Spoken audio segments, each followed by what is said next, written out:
Back to another exciting episode of Game Week 39. My name is Katichorosho Matiza. I'm your host, and as usual, I'm never alone. I'm with my co-host, Mario Ramakanya. Welcome back, bro. No matter what's happening, Game Week 39 world, we are back with another one, and as you can see, I'm donning the blue.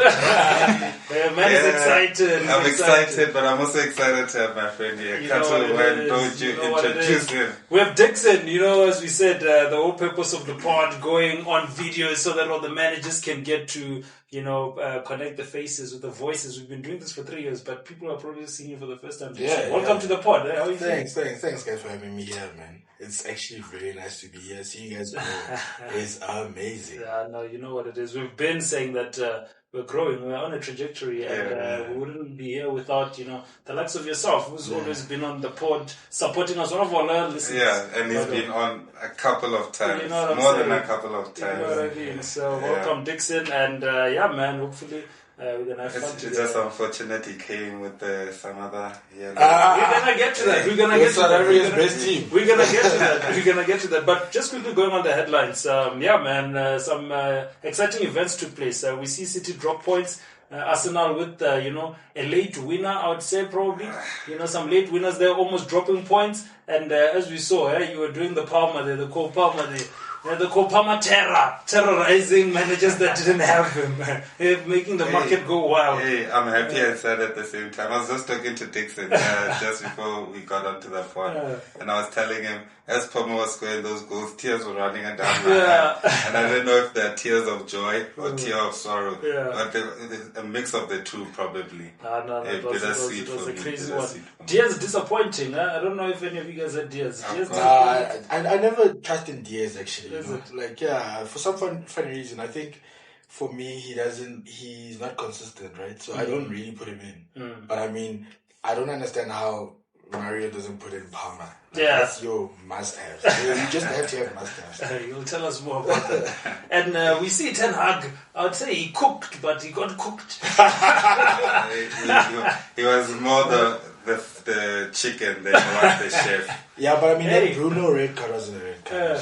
I saw it was overturned actually. So he won't face a 3-game ban for anyone who has it. We'll talk more about that. But let's get into the previous results. I think let's start with Manchester City. Dickson, maybe you just can give us your thoughts. I don't know if you managed to watch the game, but Newcastle, Manchester City. I was really shocked, with the City draw. Haaland was also just nowhere to be found. Yeah. I don't know if it was the defense, because Newcastle has been performing very badly this season. Correct. Right? I mean, they've been leaking in goals. Pope has been messing out. But I mean, look, these things happen. It's EPL. It's very unpredictable. Yeah. So that 1-1, I was expecting Foden to actually come back, be hungry and score. I mean, he also was lacking there. Then did you have Haaland as your captain? No. But I had Saka, which still played. More or less the same. More or less. Yeah. Mario, Arsenal, Leicester. We spoke about Arsenal almost dropping points, 4-2. It was an almost upset. Why are you always out here trying to make me look like a Why do I have to be the one who talks about Arsenal? But Arsenal were less than convincing for me, personally. I mean, 2-2 with Leicester. I think 2-2 with Leicester. 90 minutes, the game is finished. Yeah.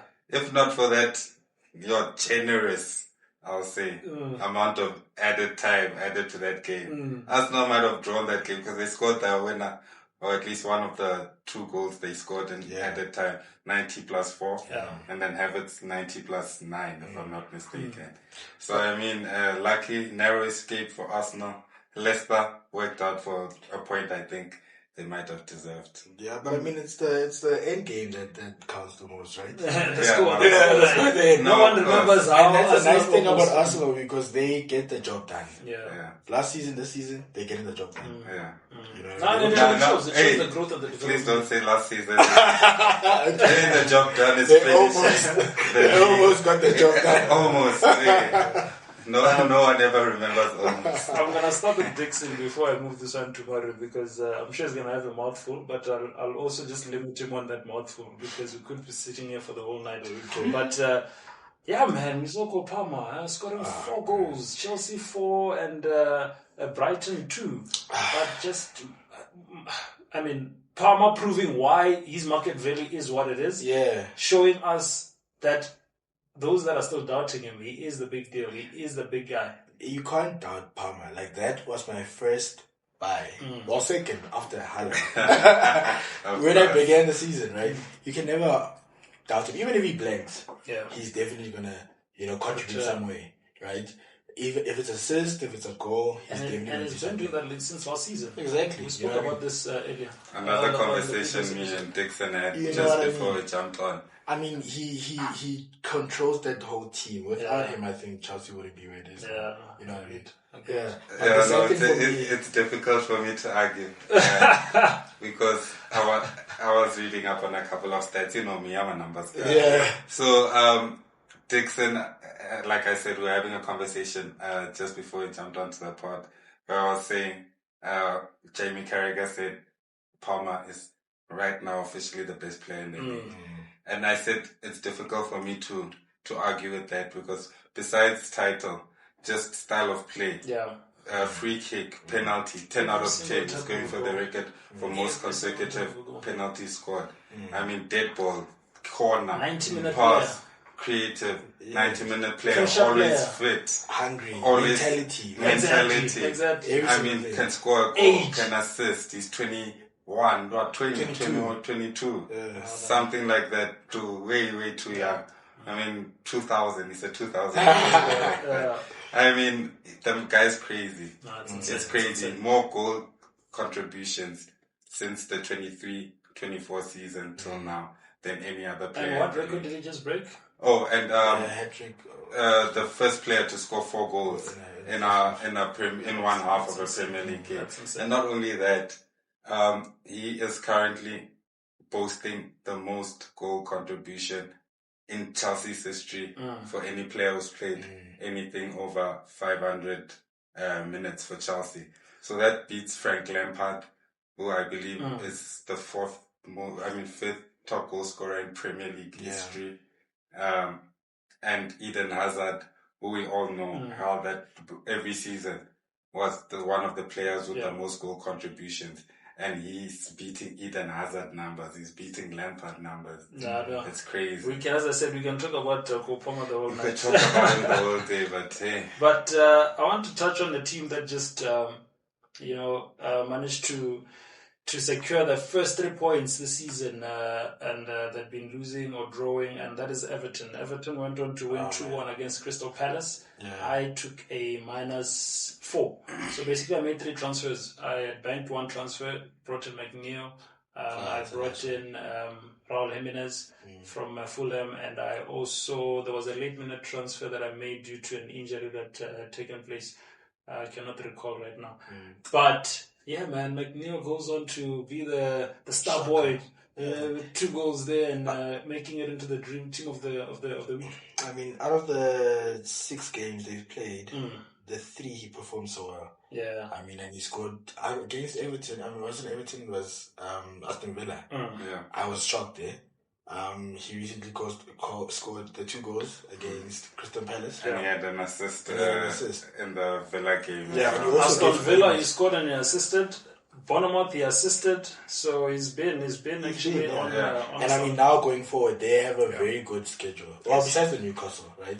But I mean, I don't trust Newcastle as well, as I say. Yeah, they're very faulty, very suspect. But I mean, after that, he's got like Ipswich. He's got.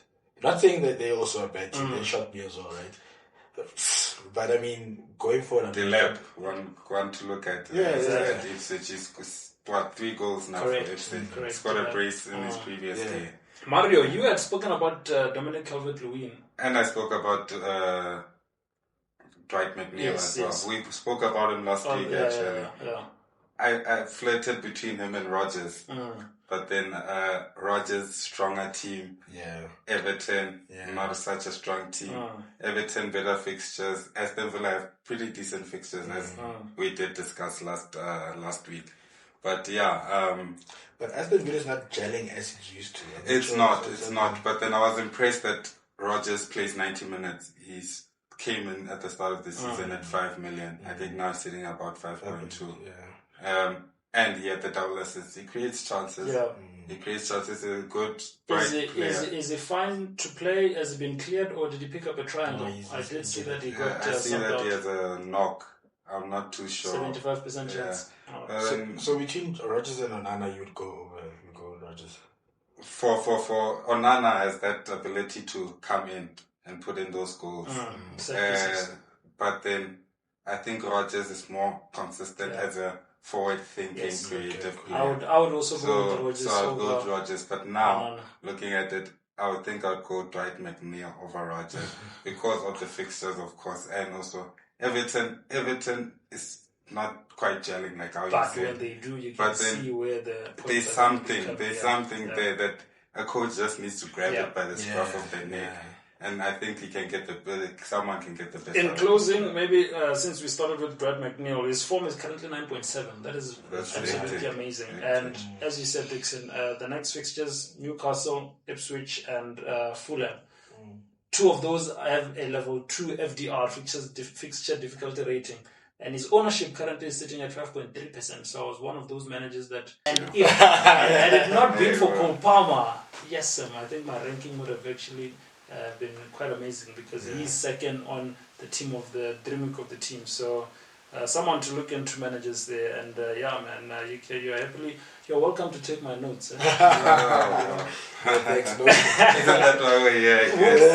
Wolves versus Liverpool. It was a 2-1 scoreline. There was no clean sheet, but we do know that Liverpool has been possessing clean sheets. The likes of yourself, you have the likes of Trent. I'm sure you're a bit disappointed there. I'm very disappointed because you guys, out of the 6, you guys, I think it's 4. 4 clean sheets, and that's a very good record. I was so shocked because Wolves was at the end. And Wolves hasn't been performing. Literally, me and Kat were having our show, and I was like, they might be in a contention for the West Team in football. Mario's West Team in football. Southampton and Wolves are literally competing for that. And Crystal Palace. And it's so shocking. Crystal Palace shouldn't be there. I made a mistake with Eze. Really? 7 million. Now he's sitting at 6.8. You know what I mean? But that is the problem when you don't jump off as soon as you start seeing the arrows. It's the whole. So you can see what the hope that kills. But I said a lot. I'm sure your wife must agree. And it's strategically aligned, but for the viewers at home, it was not a mistake that it's here. We didn't have this voodoo, I insisted it be more Katu side. I need to learn how to, just let go at the right time. I just need to let go, man.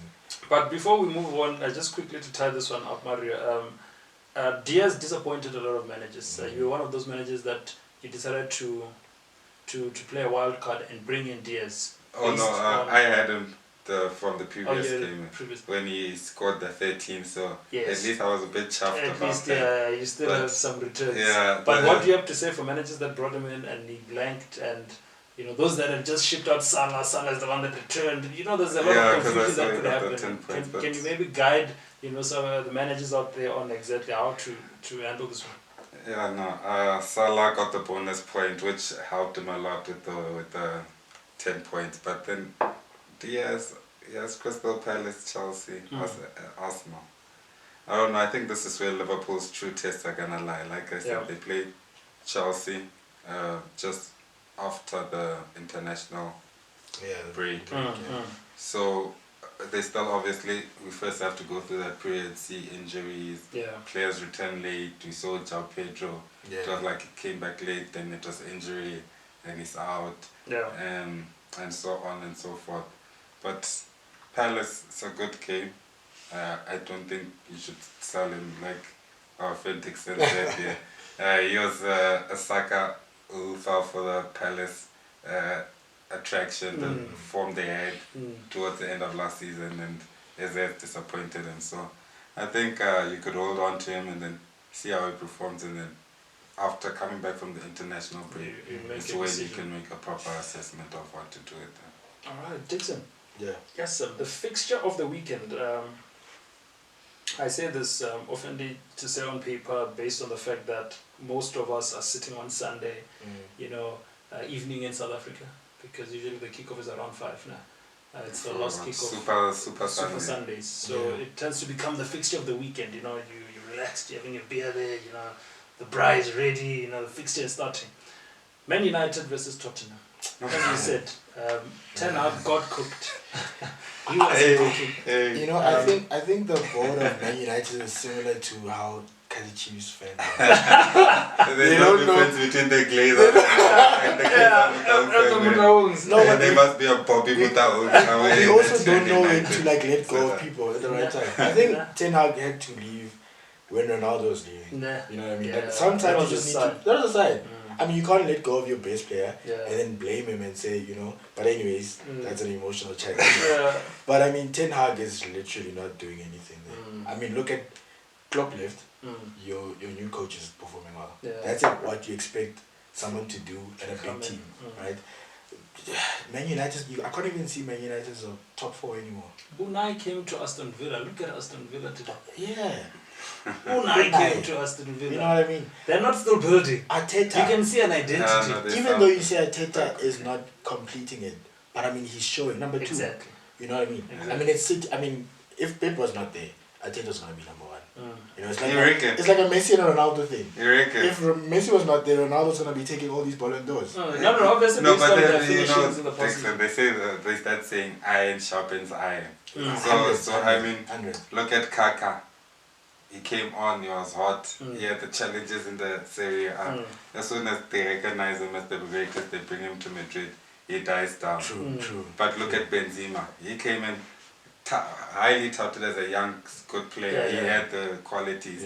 But then he went into Madrid with not the same status as Kaká. True. He found iron and he decided, I'm not Ballon d'Or, but I want to get. So you're saying Pep is sharpening Arteta? Yeah, Pep, I think. Pep, I would agree with that analogy. Also, I think with Klopp, I mean, we can say that Klopp would have won the past 4 or 5 seasons that he was there.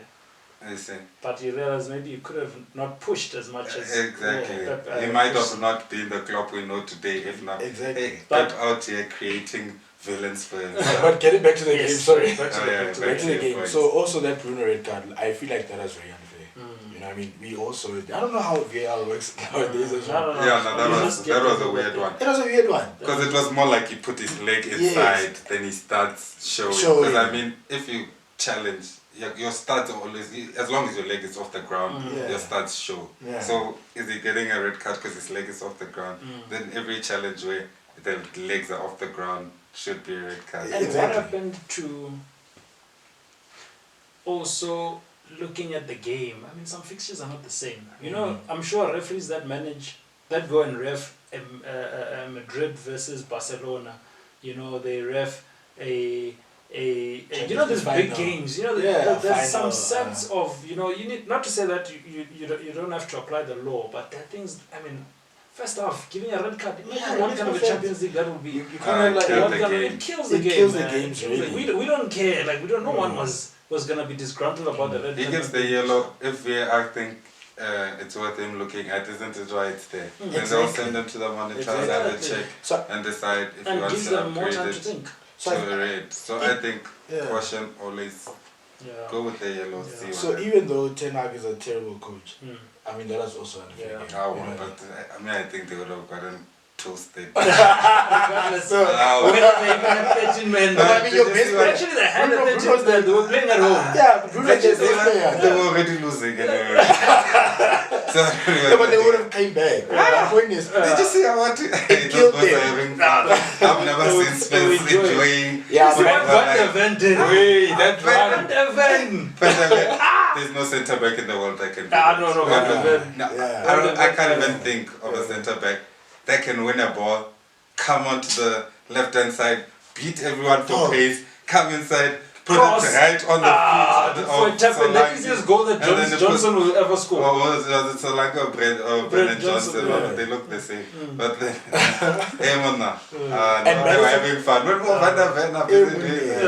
And they gel so well also now, right? But Tottenham is also very inconsistent. Did they gel well or was it Man United? It was Man United. I saw Spurs play. Who did they? Newcastle. Yeah. That was embarrassing. That should be embarrassing. So I think we'll see. But I think we have seen enough of United and to know that. Yeah. And I mean, Ten Hag makes terrible decisions. Sancho as well. Look at him at Chelsea. So look at him. He left United and went to Dortmund, and he was, you know what I mean, flourishing. Exactly. So sometimes you just need to know when you're doing something wrong. I think he needs an advisor. I don't think he cares. I don't even see the style of play of Man United. I don't understand as well. Did you see his There's nothing. There's nothing. He's like, I've won in how many seasons that I've always been there. So now I think he's trying to play some mind games to say, guys, give me time. Also, his purchases were terrible. I mean, Anthony Mount. Mount is my I was like, what are you doing? He just helped Chelsea take him out of the box. Eriksen. Why? I remember Mount came back from injury. I think he played a couple of minutes. They knock him. He starts bleeding from the head. They substitute him up. I was like, and they bought him for what, 60 million, right? 60, 65. No, that's money. So that's what my point. Like, he says a terrible coach. Yeah. So, but I mean, for that specific game, I really feel like it was unfair. And now you can't change the game. It's 3-0. Bruno was unfairly taken out. Yeah. It's unfair. But how about what do you think of the Spurs assets? Would you bring in Kuleveski, Brennan Johnson? No, they're very inconsistent. Yeah. I only trust the back end. So the defenders, I think those guys are. I'm like so close to getting rid of Poro. Serious? Yeah, I'm so close to, and I spoke about this in the previous episode. I was giving him. Actually, I was definitely gonna monitor him. I wasn't expecting him to really return on this game. Everyone returned on this game. I don't think it's a good performance. I'm also giving him the next one simply because I don't have the transfer. I've already used my transfer. But I'm trying to see, because they haven't been consistent. That conceding to Newcastle for me, that was like, come on now. You can't concede to Newcastle. Newcastle hasn't been doing that well. I told you I would bet my house on Newcastle losing that game to Spurs. I was dead sure that. Serious? They're also not performing well. But for me, I thought Pope was gonna perform way better. Because I mean, Pope is amazing. It did seem as if he was. He was. But the numbers were showing according to his saves and stuff. Yeah. That he was playing well. But I mean, there's no defense at Newcastle again. Things just seem a bit off. Where's Trippier, guys? Where's Trippier? Trippier, who was in each and every manager's starting 11. I even remember Trippier is old, man. It's like Kyle Walker. It's just Kyle Walker. Kyle Walker has Diaz and Guardiola and Akanji and Pep Guardiola to protect him and Rodri. I'm telling you, take Kyle Walker now and put him in Aston Villa, you'll tell me. No, but I mean, Kyle Walker went head on head with Vinicius Junior. Move on. What's another talk? I love it when you have a guest on. You can just see that everything is just unscripted now. And it's perfect. But moving on to the green and red arrows. Dickson, how are the arrows looking on your... On Monday, we know that there was still a Bournemouth game, but on Monday when you woke up and you looked at FPL, greens! What a life. What a life, Mario, how were the arrows looking? Hey, I don't know if I'm just bewitched, but there's some chemical engineering involved in my situation. What's going on? We came to a similar conclusion over the weekend while we were watching the rugby, that playing a wild card, for me, I think it's a curse. Every time I play a wild card, things go bad. Exactly. I actually have a better team before playing the wild card. When I play the wild card, things just go down. It's funny, though. So, Mario, I think we can agree that wild cards tend to... Hey, my brother. I should have even left that one. But Mario's like a Ten Hag. I mean... He's not helping. Like, he's not that... I've been insulted. I've never been called. And he's been sticking to Haaland. To not having Haaland. I mean, 3 games. How do you... And I was looking at it and I was like, yes. But Mario, the biggest thing that shocked me, and when you told me this, I was in disbelief. The fact that you got rid of Palmer. Me, out of all people. Anyone can get rid of Palmer. It's like... You getting rid of Palmer. I don't know what you were thinking. That's what I'm saying. Maybe I feel like there's chemical engineering. Maybe you are bewitched. There are chemicals in the air. Maybe every time I come here, you put something in the water. I didn't pour the water, by the way, just in case. Because my friend, it can't be that I play like this. Me? And you brought in Haaland. I brought in Haaland. I left Haaland out for 5 game weeks. I had Palmer for 5 game weeks. I take out Palmer, I bring in Haaland. Haaland gets a 2, Palmer gets 25. Highest score of the game. He was doubling, nigga. Tripling, nigga. Yeah, so not so many green arrows or the neutrals on your side. Neutrals. Neutrals. I scored below. No neutrals. I'm asking neutral. I'm sure. I thought maybe you know something I don't. Neutrals. Yeah, it's tough. I'm sitting below the world average. I'm on 48 out of 50. There's only upwards. After work. Only go up. Literally. Unless if I'm going down, I'm digging to a place that I don't want to see myself in. Luckily, we don't have a relegation league yet. In our mini league, but yeah, man. But I'm cooking something, guys. I'm gonna trust this team. I'm gonna leave it. You sound a lot like Ten Hag. I wanna trust the process. Able to stick to the plan and to trust the process. Let's see that. Dickson, you scored 57 points. I think Captain Sako gave you 6 points. I got 60 points. Captain Haaland who gave us 4 points. Mario, you got 48 points, and you had also Captain Haaland who also gave you 4 points. So none of us actually got it right in terms of captaincy. I was hurt there because last minute, I was telling Mario, last minute I changed Palmer. And I was at a wedding and I saw him score 4. Yeah. And I'm like, oh my gosh. Damn it! It broke my heart. I should have forgotten my password. I can imagine, and take him to Saka. Yo, to Saka. No, but Saka was better than Haaland, man. We got 4, at least he got an extra 2 points. That 2 points in another parallel mini league. In another parallel mini league, I lost manager of the month because of 5 points. So who knows? Yeah, true. If Dunk didn't get those that yellow card, if maybe I had a better captain, I would have been. But last season also told me that every point counts. Every single point counts. Because my brother here in the mini league beat me just by a margin. Yeah. No, it's like Vin Diesel said in Fast and the Furious. After I dealt with Paul Walker, I'm sorry. It doesn't matter if it's an inch or a mile. The win is away. Yeah. No, that's fact. So, standout players, we spoke a lot about Kopama. I think everyone knows that Kopama has been cooking. 25 points, voted king of the game week, having scored 4 goals. 4 goals. And his current market value is 10.7 million. It's rising, guys. If you don't have him, I don't know what you're waiting for. He's owned by 45.2% of managers.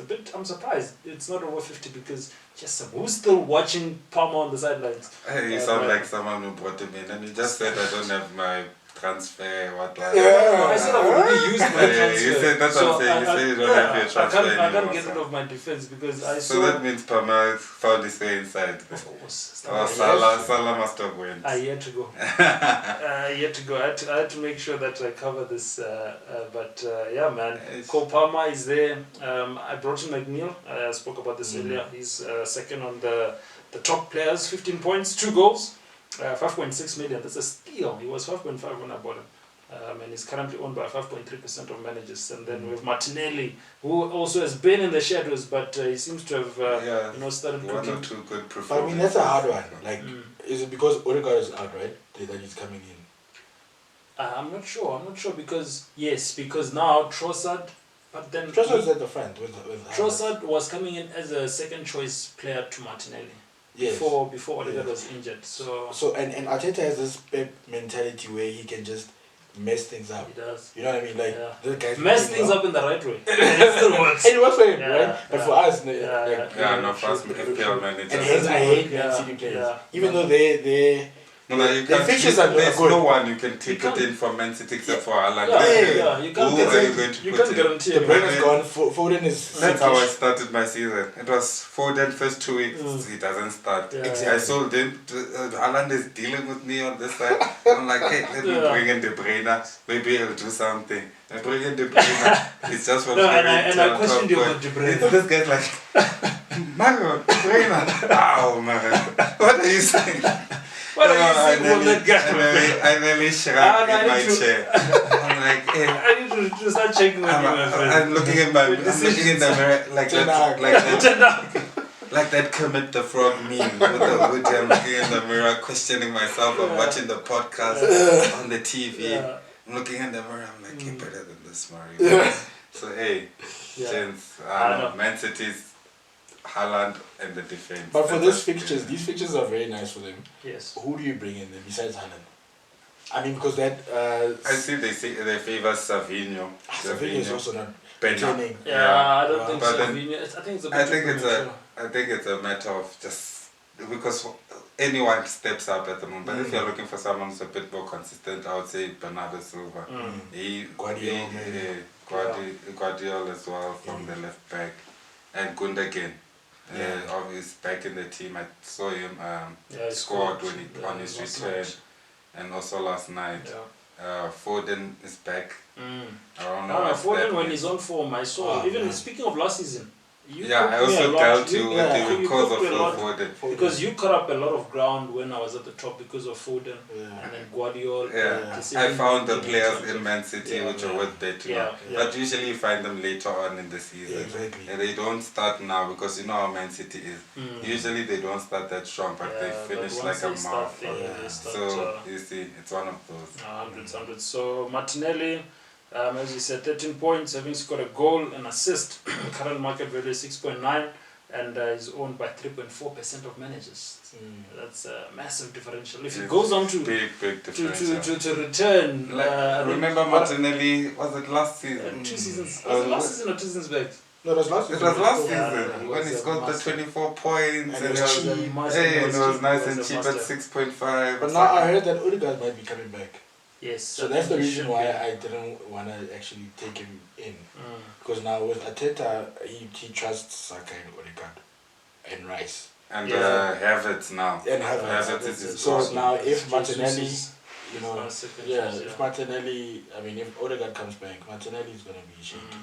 Yeah, but I think he's going to go back to what worked for him last season with that starting three of Havertz, Martinelli, Saka, Odegaard, Declan Rice and Partey. But then what about Trossard then? They rotate, and then when the form, that's why I say Martinelli, like you said, is the odd man out. When the form rotates, Martinelli can always fall away for Trossard. But I think Martinelli will get the majority of the minutes. From a backline wing play, I think he's gonna have a lot of good stress with Calafiori, Timber, and White coming back. But at least White is on that side. There'll be Calafiori and Timber fighting to pick up his socks. But do you think those two boys, Timber as well, is playing well? Yeah, it's gonna be the one who's gonna. You think White is gonna just come back and take his position? It's not gonna be easy. The thing is his versatility, and I think do you remember White was the highest scoring midfielder last season? Having a combination of White, Gabriel, I never knew White could play right back like that. The highest scoring. That's what I was just saying to Dickson. I mean, he was better than Trent. He was expensive. By far. Trent was upset. And White was dead cheap last season. Now he's the most expensive Arsenal defender because he has the most attacking potential going forward. But consistency is also important. So Gabriel and Saliba. No, of course. I've always had faith in Gabriel. Last season he literally helped me a lot with those double back-to-back scoring. Because the order didn't go. No, should we revisit the points scored? I'm just saying the order didn't go like this 1, 2, 3. I know you have to throw the one in. But that was a solid one.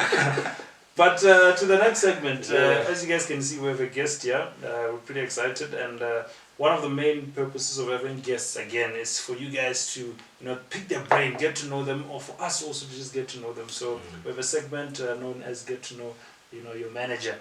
So Dickson, we're gonna start with the football jerseys, and it's a culture here. When you come on the pod, you must come with the football jerseys. Want to hear the story behind it. So I want to know.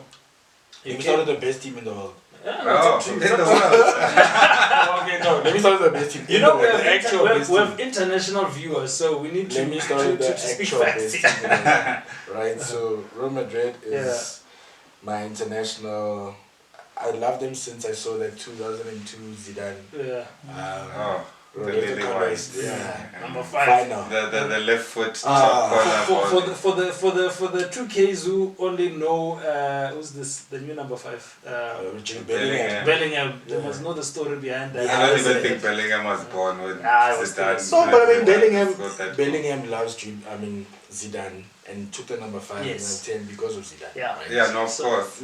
All respect. It's a it's a future.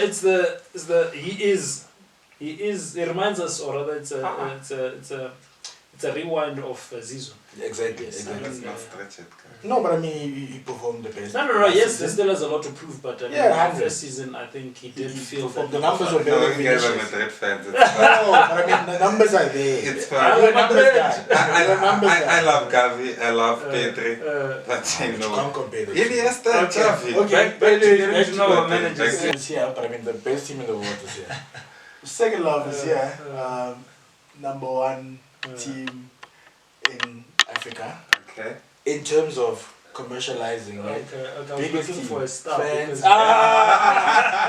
Because, Look, when Kaizer Chiefs win, the economy is very good. yeah. Let's talk about Hey, that's been the chat. With lately. Kaizer Chiefs. People are trying to justify this. They're saying if economy. Chiefs win, the economy I mean, is have you ever seen a Yeah. team that can fill up 3 games in a row?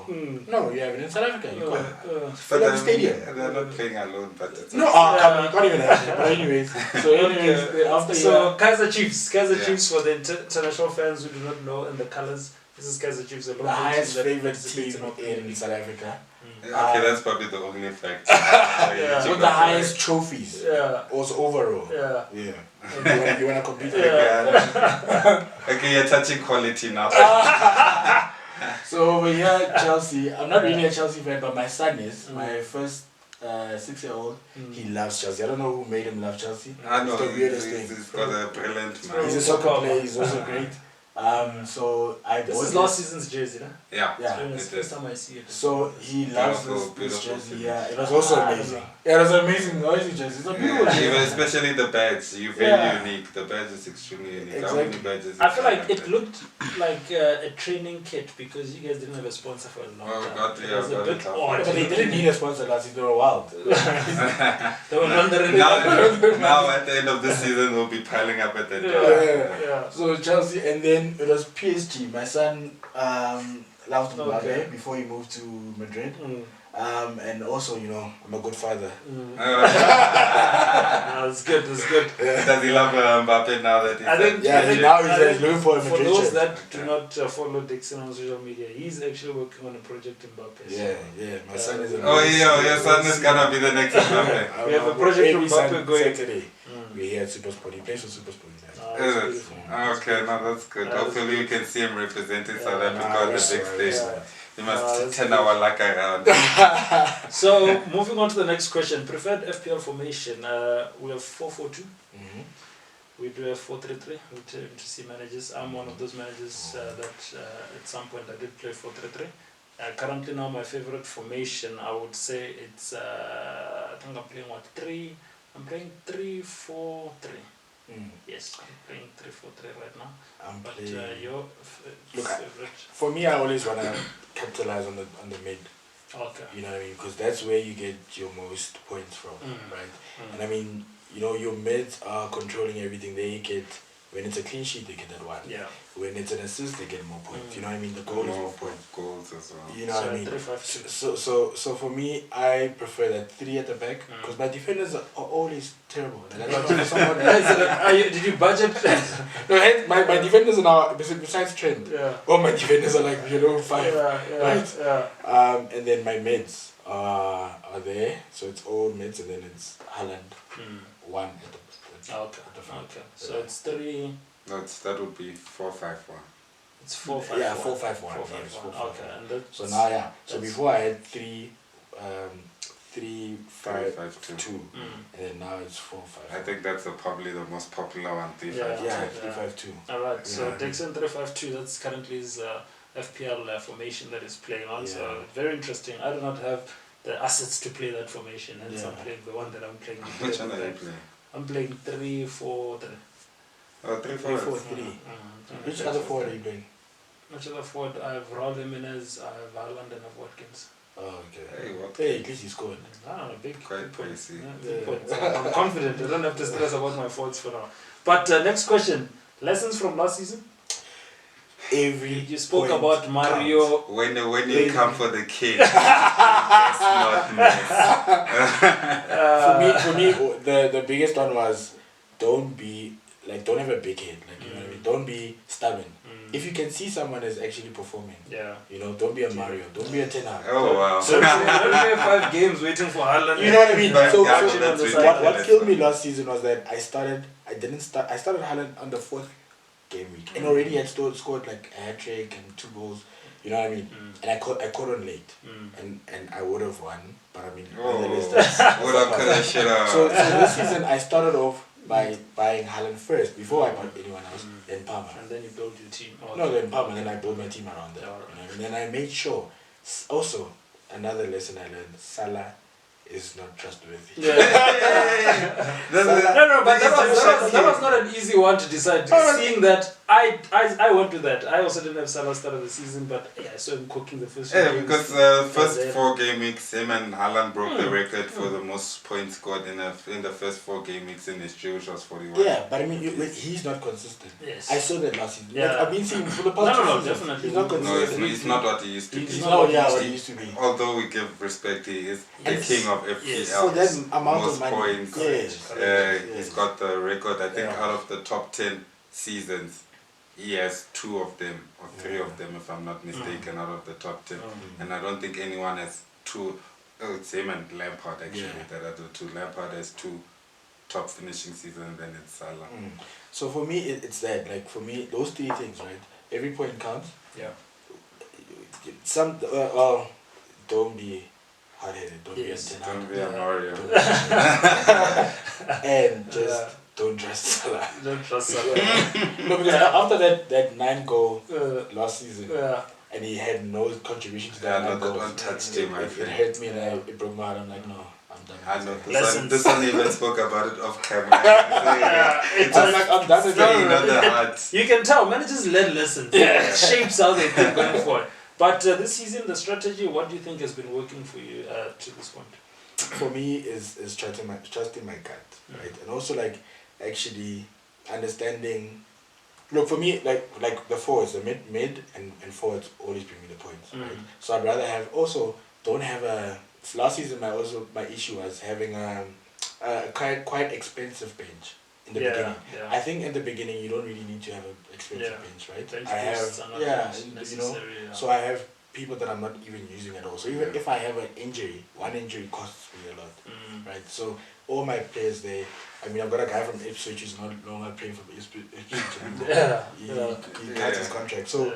And the other guys are done. But for me, like in the beginning, have a strategy. So in the beginning, have a very cheap bench because you're not going to use it. So there's no point for having a very expensive one. And then make sure the players that you are capitalize on your points in the guys in the field. You know what I mean? Make sure you capitalize there, right? And also make sure that your mids are quality mids. You know. Rather have terrible defenders because either way, I mean, Man City you can have a good defender but they get scored. Exactly. Yeah, One goal and we saw that from actually the start from the season. I think Liverpool were the only ones picking up clean sheets. You know what I mean? So I guess and you wouldn't expect that from. I mean, speak to your strategy. Ipswich scored against Man City. You know what I mean? Unexpected. That is the decision. That's the kind of that's the what is it? The metaphor. The camel that broke the camel's back. The straw that broke the camel's back. Guardiola, I got rid of Guardiola after that game. Yeah, I was like, I also got rid of him. I can't be sitting and I was so happy when I saw that and he scored. And I thought the clean sheet was coming. I'm like, I'm gonna deal with this. No. Nothing. That's what I'm saying. There's chemicals in there. No, but I mean, in fact, it smells quite funny. Whatever this man is burning, whatever this man is burning, I think we need to pay for it. So that's my strategy. Make sure you benefit from, in the beginning especially, benefit from the guys in the field. Like you can rotate here and there, but I mean, bench weak, defense also weak. That's my strat now. Until we move into like after second half. All right, you heard from getting to know your manager, Dickson here on the pod. Drop some bars there. You know what it is. Wise words. Some wise words. But yeah, we need to move on quickly, gentlemen. Game week 7 is upon us. Deadline midday. I mean, there's still a lot to digest from the previous game week, but time is moving. We need to make those decisions. So quickly, I'll ask for one fixture from your side, Dickson. and one fixture from your side, Mario. Maybe I can start with Dickson. I can just give you a short list of some of the fixtures that are coming. We have Palace, Liverpool. We have Arsenal, Southampton. We have City, Fulham. We have Aston Villa with United. We also have Chelsea with Nottingham. Palmer coming from a very good game, and then we have Brighton and Tottenham. So for me, like I'm looking for. So I know Haaland and Fulham is. So look, for me it's very important to the captaincy is my issue this season, right? So Saka, I've got Palmer, I've got Haaland. Yeah. I need to know who I need to captain, right? And I know that Saka might perform well against Southampton. They're performing terribly. Nottingham might give them a Chelsea an issue, but Palmer is on fire. Right. Haaland is Haaland, right? So those 3 games are the ones that I want to watch, solely because those 3 main guys that I have in there, I need to captain one of them. So that's what I'm looking forward to. So maybe while we're still on that, before we move on tomorrow, looking at the interest of time. So captain choice on your side, you say yes?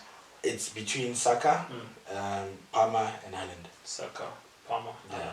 Fulham and Southampton. Mario? I don't know if I have a lot of. I can argue with that. You made some good points. Yeah.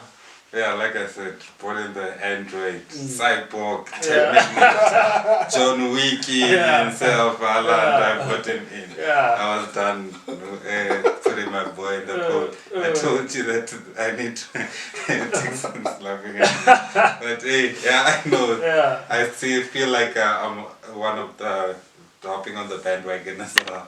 But then, hey, what can I say, man? But I have no choice. I have to pump myself up one way or another and hope something comes from it. Yeah. But Haaland really returning is not. It's in my best interest because I'm on a captain when I put him in. But it won't move the needle much for me because everyone, I think, has him at this point. So I'm hoping to see something from Saka as well in that fixture with Southampton.